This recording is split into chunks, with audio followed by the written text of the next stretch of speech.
Bueno chicos, bienvenidos a este primer video. Hoy vamos a revisar los mecanismos fundamentales del conductismo. ¿Qué es el conductismo?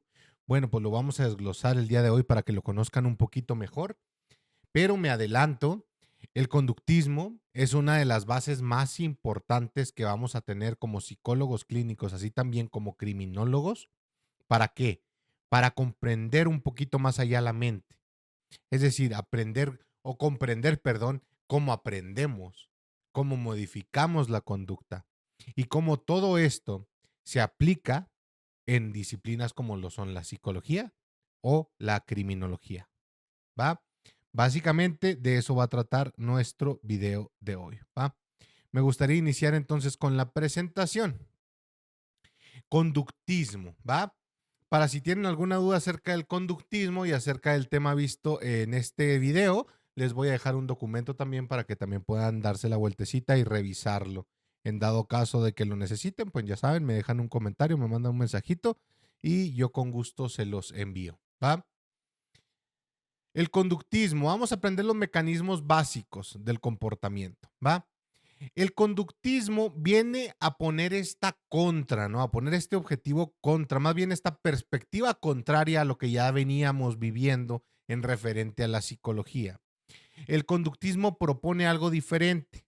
El conductismo lo que propone es que lo único que puede o debe estudiarse correctamente es la conducta. Es decir, es lo único que podemos ver y por ende lo único que podremos medir, la conducta observable. Deja a un lado los pensamientos, deja a un lado las emociones, la introspección y se concentra más en lo que es observable, la conducta observable. Básicamente, qué estímulos son los que recibe una persona, qué respuesta genera ante estos estímulos y qué consecuencias siguen a esa respuesta. Básicamente, cómo interactúa el ser humano con su entorno y en base a esta interacción, cuál es el resultado de dicha interacción, ¿va? ¿Cuál es el enfoque? Como les comento, la conducta observable. Sin embargo, aquí ya se puede considerar de manera objetiva, ya que se puede medir debido a que se puede utilizar el método experimental, ¿va? ¿Cuáles son los autores más presentes que vamos a tener en este video? Pues vamos a tener a Pavlov, vamos a tener a Watson y vamos a tener a Skinner, que ahorita van a ir viendo cada uno de ellos cuál fue su participación en cada una de estas. Antes que nada, sí me gustaría dejarles en claro que se van a diferenciar estos tres conceptos o estas tres teorías de estos tres autores en particular, ¿va? Para que logren diferenciar cada una de ellas y no se me vayan a confundir, ¿sale? Entonces, tener esa referencia de esos tres autores y saber que a pesar de que son parecidas las teorías, pues estamos hablando de tres teorías completamente diferentes. ¿Qué es la conducta antes que nada o la conducta aprendida? Bueno, pues vamos a hablar de la conducta como todo aquel comportamiento que pueda explicarse, modificarse y predecirse mediante estímulos y consecuencias. Estímulos, cuando hablamos de estímulos, hablamos de toda la información que nos presenta nuestro medio, nuestro exterior. ¿Y cómo interactuamos con dicha información? Interactuamos por medio de nuestros sentidos, de nuestros cinco sentidos, ¿va? Eso es un estímulo. Y consecuencias. ¿Qué consecuencias lleva el hecho de interactuar con dicho estímulo, dicha tarea, dicha situación? La consecuencia es justamente lo que mide el conductismo. ¿Y cuál es el propósito? Pues predecir conductas a futuro una vez que conocemos qué respuesta es ante qué estímulo, perdón, entonces nos puede acercar un poquito más a predecir qué es lo que va a pasar si esta persona o este individuo interactúa de nuevo con un estímulo similar. ¿Sale? Se pueden explicar porque podemos justificar por medio del método científico qué es de lo que estamos hablando y pueden modificarse, ¿va? Podemos modificar ciertas conductas con algunos métodos o algunas estrategias que aquí vamos a revisar más adelantito, ¿va? Como les comentaba, chicos, chicas, Como les estaba comentando, vamos a ver 3 teorías diferentes de 3 autores diferentes en un solo video para que lo tengan bien presente, porque a pesar de que se parecen bastante, son 3 teorías completamente diferentes. Es importante dejarles esto claro para que no vayan a tener alguna confusión conforme vayamos avanzando en el video, ¿va?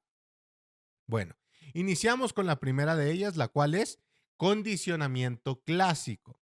Cuando hablamos de condicionamiento clásico, hablamos del primer autor de los cuales le mencioné al principio, que fue Iván Pavlov, ¿va? Lo que nos dice el condicionamiento clásico, nos dice que el primer mecanismo del aprendizaje es el condicionamiento clásico. Es decir, si queremos aprender algo, primero es basándonos en el condicionamiento clásico, ¿va? Básicamente lo que nos dice esta teoría es que aprendemos a asociar un estímulo que es completamente aislado o que es natural, al cual le podemos llamar estímulo incondicionado, y nos va a presentar una respuesta en particular, una respuesta incondicionada también, es decir, una respuesta que no necesita de ningún otro estímulo para ser evocada. Les voy a poner un ejemplo, incluso el mismo ejemplo que utilizó el autor Iván Pavlov. Él justamente descubre esto cuando se da cuenta que un perro, cuando le muestra la comida, el perro empieza a salivar. El perro empieza a salivar simplemente mostrándole la comida. ¿El estímulo cuál es? La presencia de la comida. La presencia de la comida genera en el perro una respuesta incondicionada. El estímulo incondicionado, es decir, natural, pues es que el perro come. El perro es un ser vivo que necesita comer. Al presentársele la comida, al interactuar con el estímulo, el perro presenta una respuesta incondicionada, que es salivar. ¿Va? Entonces, una vez que el perro, aquí lo tenemos, se presenta ¿en dónde lo pondré para que se vea? Aquí, bueno, se presenta el estímulo incondicionado, ¿verdad? Se presenta después la respuesta incondicionada, es decir, la comida es el estímulo incondicionado, nos genera una salivación, que es la respuesta incondicionada. Entonces, Pavlov lo que se puso a pensar fue, ¿y qué tal si uno otro estímulo, un estímulo que no tenga nada que ver, un estímulo completamente aislado a la comida, completamente aislado a la salivación, y lo uno al estímulo incondicionado? Entonces, él agrega una campanita. Si al perro le ponías una campanita y la sonabas, el perro pues no reaccionaba de ninguna manera. Por ende, a este estímulo lo llamó estímulo neutro, perdón. Por eso aquí vemos EN, estímulo neutro. Entonces, una vez que suena la campanita, Pavlov lo que hizo es que agregó el estímulo incondicionado que ya teníamos, que era la comida, perdón, y entonces cada que sonaba la campanita, acercaba la comida y entonces tenía la misma respuesta, que era la salivación, tenía la misma respuesta incondicionada, porque era natural. Seguía viendo la comida, seguía viendo el estímulo incondicionado y pues el resultado era el mismo. Pero ahora agregaba este estímulo neutro, es decir, la campanita. Después de repetir varias veces este experimento, entonces se dio cuenta que el estímulo que antes era completamente neutro, como lo es la campanita, se había convertido ahora en un EC, como tenemos aquí. Estímulo condicionado. Ya lo condicionó. ¿Y qué creen? Que ahora la campanita, a pesar de que antes era un estímulo neutro, ahora se convirtió en un estímulo condicionado y al sonarla genera la misma salivación del estímulo de la respuesta incondicionada, es decir, ya no necesita la comida y entonces se convierte en una respuesta condicionada o RC. Y esto es muy interesante, chicos y chicas. ¿Por qué? Porque quiere decir que puedes presentar un estímulo que es completamente neutro, completamente aislado, a un estímulo que naturalmente genera una respuesta incondicionada, una respuesta natural en el ser humano. Si unes este estímulo, después puedes condicionar lo que antes era un estímulo neutro y convertirlo ahora en una respuesta condicionada, porque ahora no vas a necesitar del estímulo incondicionado. ¿Va? Por ejemplo, el timbre en un salón de clases. El timbre en un salón de clases, un timbre por sí solo no es nada más que un sonido. No es nada más que un sonido, tal vez un poco estruendoso, tal vez un poco molesto, pero no deja de ser un sonido, ¿verdad? Entonces, el timbre por sí solo es un estímulo neutro. El horario de salida es un estímulo incondicionado. ¿Por qué? Porque sabes que a esa hora vas a salir. Mientras que la respuesta incondicionada es la felicidad de que ya se terminó el periodo en el cual estabas, ¿no? Ya terminé mi horario de trabajo, terminé mi horario de escuela, terminé lo que sea que estaba haciendo. Perdón, la hora específica me dice que ya puedo salir. Estímulo incondicionado, hora de salida, respuesta incondicionada, la felicidad de que ya voy a salir. Pero agreguemos un estímulo neutro, que en este caso es un timbre.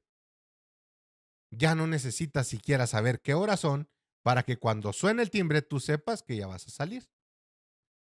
Entonces, muchos de los mecanismos que día a día estamos viviendo nosotros como seres humanos no son nada más que respuestas condicionadas ante estímulos que antes eran neutros y a partir de varias veces de estarlos viviendo, se convirtieron en estímulos condicionados.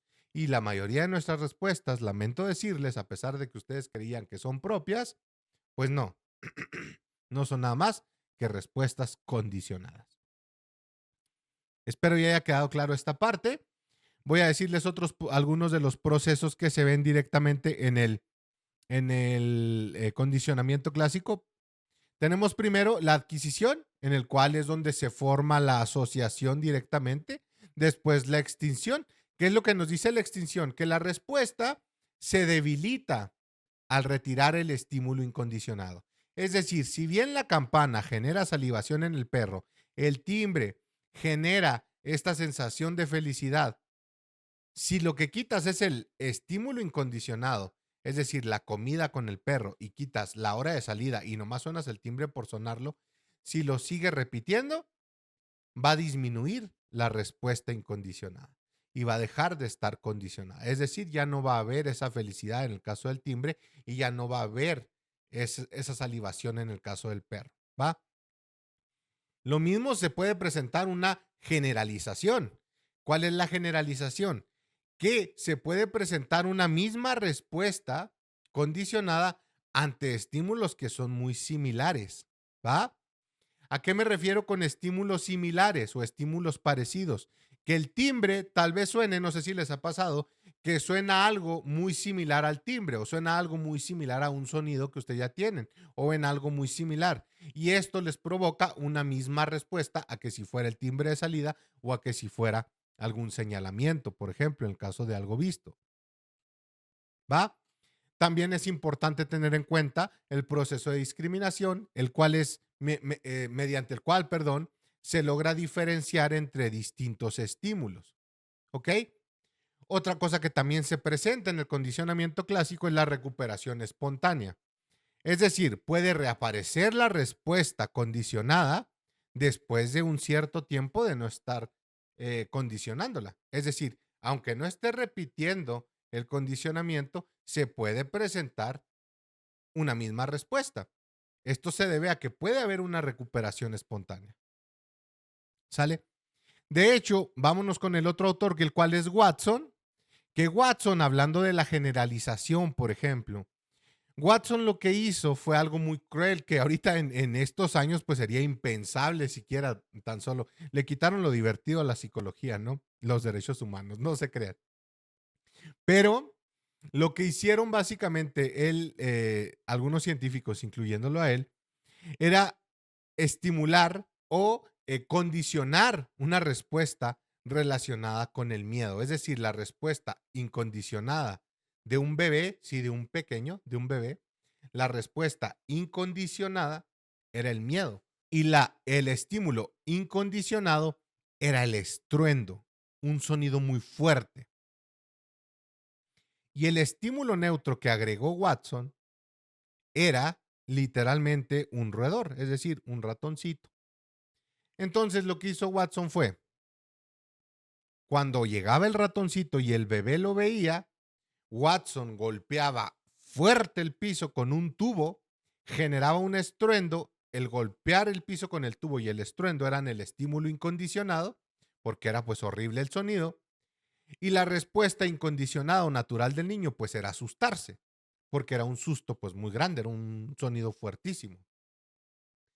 Esto lo que hizo fue que el niño pues sintiera muchísimo miedo mientras veía el ratoncito. Después de repetir constantemente este patrón, lo que sucedió es que condicionó el ratoncito al miedo que tenía el niño. Y el niño, el pequeño Albert, lo que empezó a hacer es a tenerle muchísimo miedo a los ratones sin saber por qué. Y de ahí surge esta fobia a los ratones en el niño. Sin embargo, hablando de los procesos que les estaba mencionando ahorita, cuando hablamos de la generalización, lo que sucede con el pequeño es que ante estímulos parecidos obtenía una misma respuesta. Es decir, el niño empezó a tenerle miedo a ratones, a conejos, a cuyos, a todos los animales que se le parecían al ratón. Y él no sabía por qué le tenía tanto miedo. ¿Va?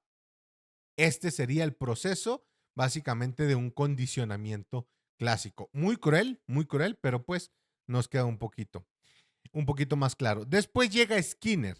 Skinner no es el de los Simpson, es B.F. Skinner, ¿va? Es otro científico que nos está mencionando el mismo condicionamiento, pero dice, ¿qué tal si yo nomás no me voy a estimular una respuesta? Más bien a estimular, a condicionar una respuesta, sino que también me gustaría reforzar conductas, reforzar o quitar conductas, literalmente modificar la conducta que ya está, modificarla. Y es ahí donde surge el condicionamiento operante. ¿Vale? ¿Qué es lo que nos dice el condicionamiento operante? Bueno, el condicionamiento operante se ve como el segundo mecanismo fundamental, ¿va? Este es desarrollado por Skinner y en este no importa tanto, como les comento, la asociación de los estímulos, no importa tanto de dónde se asociaron esos estímulos. Lo que importa son las consecuencias del comportamiento una vez realizado esta asociación. Básicamente el condicionamiento operante viene a decir, a ver, ok, ya se asoció. Ya se asoció el conejito, ya se asoció el ratón al miedo en el pequeño Albert. Bueno, ahora modifiquemos eso. ¿Cómo podemos hacer eso? ¿O cómo podemos hacer algo para que se modifique esta conducta, este miedo? Cuando hablo de miedo, hablo de que el niño se soltaba llorando sin saber por qué cuando veía un ratón. ¿Va? Y lo que nos dice Skinner en su teoría es que si una conducta, al hacerla, se obtienen consecuencias que son positivas, entonces esta conducta se va a repetir. Por el lado contrario, si lo que se obtiene ante esta conducta son consecuencias negativas, entonces se va a disminuir el que se presente esta conducta. ¿Va? Si las consecuencias son positivas o agradables para la persona, entonces la conducta se va a repetir. Si se obtienen consecuencias desagradables o malas para la persona, entonces la consecuencia se va a disminuir. La conducta se va, perdón, a disminuir. ¿Va? Esto explica un poco cómo es que nosotros los seres humanos repetimos ciertas conductas aunque sepamos que son dañinas. Esto es debido a que son conductas que se han venido reforzando, se han venido repitiendo debido a que las consecuencias, al fin y al cabo, terminan siendo consecuencias positivas. Y esto nos puede dar un pequeño acercamiento a casos interesantes, por ejemplo, de violencia, cómo es que la violencia surte tanto efecto en personas que son víctimas de violencia y no pueden alejarse de esta violencia y les es tan complicado retirarse de la violencia. Si son conductas que han venido dejando, aunque sea una pizca de felicidad, un ratito de felicidad, es una consecuencia positiva ante una conducta específica. Y aunque sea ínfima, les genera esta satisfacción, esta consecuencia positiva. Y si se repite y se repite y se repite y se repite esta conducta, pues se va reforzando. Entonces, a grosso modo, esto es lo que nos dice el condicionamiento operante de Skinner, ¿va? Tipos de reforzadores. Tenemos que entender esto y esto va a ser un poquito más complicado de analizar, chicos, chicas. ¿Por qué? Porque vamos a tener dos tipos de refuerzos. El refuerzo positivo y el refuerzo negativo. Así como también vamos a tener dos tipos de castigos. Recuerden, el refuerzo aumenta la conducta, el castigo disminuye la conducta. Si quiero que una conducta se repita, refuerzo. Si quiero que una conducta se vaya, se aleje, castigo. ¿Va? Entonces, el refuerzo positivo y el refuerzo negativo. Aquí algo muy importante que tenemos que tener en cuenta es, cuando hablamos de positivo y negativo, no hablemos de bueno y malo. Simplemente hablemos de algo desagradable o algo agradable. ¿Va? Porque si decimos refuerzo negativo como algo malo, vamos a creer que reforzar es un castigo. Eso se presenta mucho, que se confunde el refuerzo negativo con el castigo. Y no es así. Cuando hablamos de refuerzo positivo, cuando hablamos de refuerzo, hablamos de agregar, añadir algún estímulo. Cuando hablamos de algo positivo, añadimos un estímulo. Entonces, en refuerzo positivo, añadimos un estímulo. En castigo positivo, añadimos un estímulo. Positivo es sinónimo de añadir o de agregar, en el caso de la teoría de Skinner, ¿va? Y cuando hablamos de negativo, hablamos de quitar un estímulo. Cuando hablamos de refuerzo negativo, hablamos de quitar un estímulo. Cuando hablamos de castigo negativo, hablamos de quitar un estímulo. Entonces, refuerzo positivo, agregamos. Castigo positivo, agregamos. Refuerzo negativo, quitamos. Y castigo negativo, quitamos. ¿Va? Ahora, ¿qué agregamos y qué quitamos? Esta es la diferencia. ¿Se acuerdan que les dije que no lo vieran como bueno y malo, sino como agradable y desagradable? Es aquí donde se marca la diferencia. Que en el refuerzo positivo, acuérdense que agregamos un estímulo, pero ¿qué estímulo estamos agregando? ¿Agradable o desagradable? Esa es la diferencia. En el refuerzo positivo agregamos un estímulo agradable, un estímulo que la persona disfrute, que le genere placer, ¿va? Y en el refuerzo negativo quitamos un estímulo, acuérdense, negativo quitamos. Refuerzo negativo quitamos un estímulo desagradable. Cuando hablamos de refuerzo, no se les olvide esto, si hay que memorizarlo, refuerzo positivo, agregamos estímulo agradable, bueno, no bueno, perdónenme, agradable, satisfactorio, que genera placer.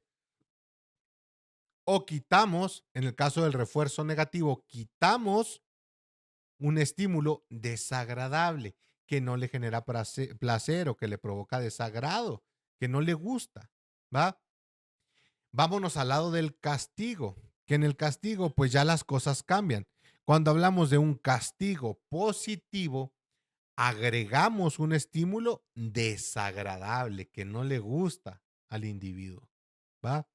Y cuando hablamos de castigo negativo, acuérdense, negativo, quitamos un estímulo agradable. En el caso del castigo es al revés, ¿se fijan? Castigo positivo, positivo, agregamos un estímulo, agregamos algo que sea desagradable, aversivo, feo. ¿Va? Castigo negativo, quitamos un estímulo agradable. Le vamos a quitar a la persona, al individuo, un estímulo que le guste. ¿Ok? Vamos a verlo con ejemplos para que les quede un poco más claro y que sea más sencillo para ustedes entenderlo. Por ejemplo, si hablamos de refuerzo positivo, agregamos un estímulo, añadimos un estímulo agradable, como por ejemplo un premio, un reconocimiento o algo que sea satisfactorio para el individuo, para la persona. Agregamos algo que para esa persona sea bueno, sea beneficioso, sea placentero, sea bonito, ¿va? Mientras que hablamos del refuerzo negativo, sería quitarle algo desagradable, algo que no le guste, como por ejemplo quitarle una tarea, quitarle un trabajo, quitarle alguna actividad que no le guste. Quitársela para qué? Para que tenga otra cosa que le guste. Por ejemplo, un refuerzo negativo, si yo quiero reforzar una conducta es, si un alumno ha hecho bien su trabajo durante toda la clase, entonces yo entrego un refuerzo negativo, le quito algo que no le guste, le quito el examen. A eso se le conoce como exentar. Eso es un refuerzo negativo. Es decir, estoy reforzando la conducta, quiero que se vuelva a repetir quitándole un estímulo desagradable. ¿Por qué? Porque es desagradable hacer un examen, ¿no? Es complicado, es complejo, genera ansiedad, genera miedo. Entonces, pues quito ese estímulo y le refuerzo. Lo que la persona va a sentir es, si la próxima vez me vuelvo a comportar así, me van a volver a quitar esa tarea desagradable. Ese es el refuerzo negativo. Otro por el lado del refuerzo que también se puede hacer, si veo que hace bien su trabajo y contesta el examen correctamente, le pongo un 10. El 10 es ejemplo de que es una persona muy inteligente. El 10 es un refuerzo positivo porque va a generar reconocimiento por la gente y este reconocimiento es un premio. Entonces, cuando la persona vea su 10, va a decir, si la próxima vez yo vuelvo a hacer las cosas como las hice ahora, voy a obtener un 10. Se refuerza de manera positiva. Hablando del castigo, cuando hablamos del castigo positivo, acuérdense, positivo es agregar un estímulo. En este caso, el estímulo que se va a agregar va a ser un estímulo aversivo, un estímulo desagradable que no le gusta. Por ejemplo, un regaño. Si un niño constantemente está demostrando una conducta dañina para sí mismo o para su salud, por ejemplo, pues entonces se le regaña, se agrega un estímulo desagradable como lo es el regaño para que el pequeño deje de actuar de esa manera. ¿Va? Este es un castigo, ¿no? Nos va a permitir quitar una conducta mala. Ojo, que muchas veces estamos reforzando y mientras vamos reforzando queremos ir implementando castigos y es ahí donde no tiene tanta fuerza, valga la redundancia, el refuerzo. Pierde, pierde esa validez. ¿Por qué? Porque al mismo tiempo que queremos reforzar, vamos limitando por medio del castigo, ¿no? Entonces, tenemos que diferenciar bien estas dos porque a la hora de ponerlo en práctica como criminólogos va a ser sumamente interesante y sumamente importante tener bien consciente, bien en nuestro consciente este panorama en particular de lo que es el condicionamiento, perdón, operante. Y cuando hablamos de castigo negativo es quitar algo que le gusta. Acuérdense, negativo es quitar. Quitar algo que es agradable para esa persona. Esto se ve mucho, por ejemplo, en adolescentes, ¿no? Que es, te estás portando mal, no estás haciendo una conducta que no es buena para mí o que no es buena para la sociedad, entonces te quito algo agradable. ¿Qué le quitan? Por ejemplo, le pueden quitar que tenga acceso a Internet, le cancelan el Internet, le pueden quitar el celular, le pueden quitar la suscripción, no sé, a cualquier plataforma de streaming como es Netflix, HBO, etc. Entonces le quitaron algo agradable, le quitaron un estímulo que a esa persona le provocaba placer, satisfacción, se lo quitaron. ¿Esto para qué es? Para disminuir la presencia de esta conducta negativa. Ahora, aquí lo interesante es qué conductas son negativas y qué conductas son positivas. Bueno, pues estas pautas las van a marcar justamente la sociedad, justamente la cultura, todos estos entornos, ¿no? Biopsicosociales del ser humano van a ir marcando cuáles son las pautas para considerar qué tipo de conductas son buenas, qué tipo de conductas son malas. ¿Sale? Espero y haya quedado un poquito más claro. Vamos a ver un poquito, así por encimita, cuáles aplicaciones clínicas, así como criminológicas, puede llegar a tener lo que es este tipo o estas teorías que hemos venido viendo a lo largo del video. Vámonos por el lado de lo clínico, si es que les interesa también conocer un poquito más al respecto. Al lado de lo clínico, para hablar acerca de cómo erradicar o fortalecer conductas, se puede ver justamente la modificación de la conducta. Algo que se utiliza mucho y que en lo personal yo utilizo bastante es la economy tokens o la economía de fichas, que se le llama, ¿no? Que es básicamente el típico cuadrito que nos tenían en primaria, preescolar, no sé, en todos estos niveles de educación, en el cual, a ver, te portaste bien, hiciste el trabajo correctamente, te ganaste una estrellita, ¿no? Entonces, en un cuadro se marcaba la estrellita de aquel alumno que había hecho correctamente su trabajo. Esto es justamente la economía de fichas y es sumamente efectivo. Importantísima la aplicación de este. Incluso cuando ustedes vean, por ejemplo, en los penales o en los cerezos, por ejemplo, perdón, en los centros de donde tienen a todos los presos, se van a dar cuenta ustedes que se utiliza mucho esta economía de fichas.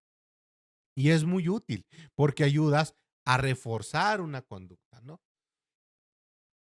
Por ejemplo, no sé si han ido creo que es Office Depot, donde se ve de una manera brutal cómo el conductismo es aplicado, que tienen no solamente el empleado del mes, tienen el empleado del mes y tienen el segundo empleado del mes y el tercer empleado del mes. O sea, tienen los tres, pero el empleado del mes está más arriba.